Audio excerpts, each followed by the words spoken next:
Voilà, Philippe Attia, je suis le cofondateur et président de la chaîne d'hôtels Vertu Hotels and Resorts.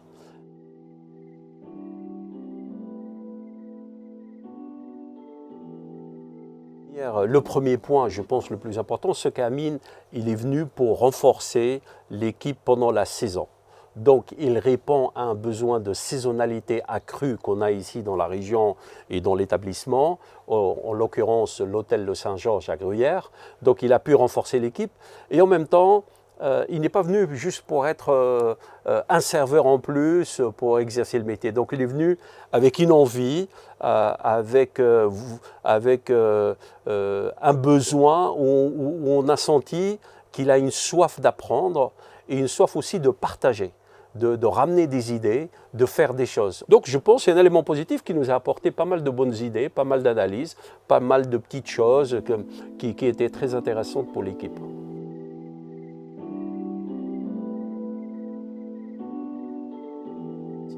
Je me rappelle, j'étais il y a 2 ans à l'Assemblée générale d'Hôtellerie Suisse. Et j'avais émis le souhait en disant, regardez autour de nous, il y a des pays où on ramène des éléments qui sont formés dans l'hôtellerie, des jeunes talents qui ont une formation hôtelière, mais malheureusement ils viennent de ce qu'on appelle des pays tiers, donc on ne peut pas les accueillir facilement comme les Français, les Italiens, etc. Donc je trouve que cette initiative qui a été mise en place répond parfaitement à ces discussions qu'on a eues au sein d'Hôtellerie Suisse. Ce n'est pas quelque chose de lourd, il suffit de remplir 2-3 documents, suivre l'affaire, quelques emails. Et là, si on a une volonté d'accueillir ces jeunes qui peuvent apporter une valeur ajoutée, je pense, on pense que ça va être lourd du point de vue administratif, mais en fin de compte, j'ai trouvé que c'était facile parce que c'est facilité par cette organisation qui nous envoie tous les documents nécessaires et qui nous explique sur les démarches à faire jusqu'à l'aboutissement du projet.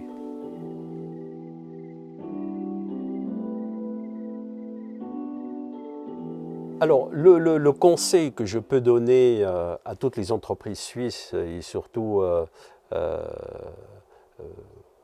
dans ce secteur ou dans ces métiers de service est de s'assurer que la personne ou l'employé ou l'apprenti ou la personne en formation qui va venir, peu importe, qui va venir, ait l'envie de faire ce métier à fond et qu'on essaie de comprendre que cette personne a des ambitions beaucoup plus lointaines que de trouver juste un travail pour faire du service. Il faut ramener des jeunes qui ont cette formation, ça je trouve c'est important, qui ont une base de formation hôtelière, restauration, etc. Mais où on sent dans eux qu'il y a une flamme, qu'il y a une envie, qu'ils veulent aller plus loin. Parce que c'est là où on rendra service à ces jeunes. Parce qu'on va leur faire découvrir un autre pays, une autre culture, une autre façon d'approcher le service, le management. Et là, on va développer des talents tunisiens pour que ce soit évolué dans le cadre de nos entreprises en Suisse, ou évoluer à un certain moment et après revenir à leur pays et rendre service à leur pays, parce que la Tunisie est un pays, bien évidemment, comme tout le monde le sait, très touristique.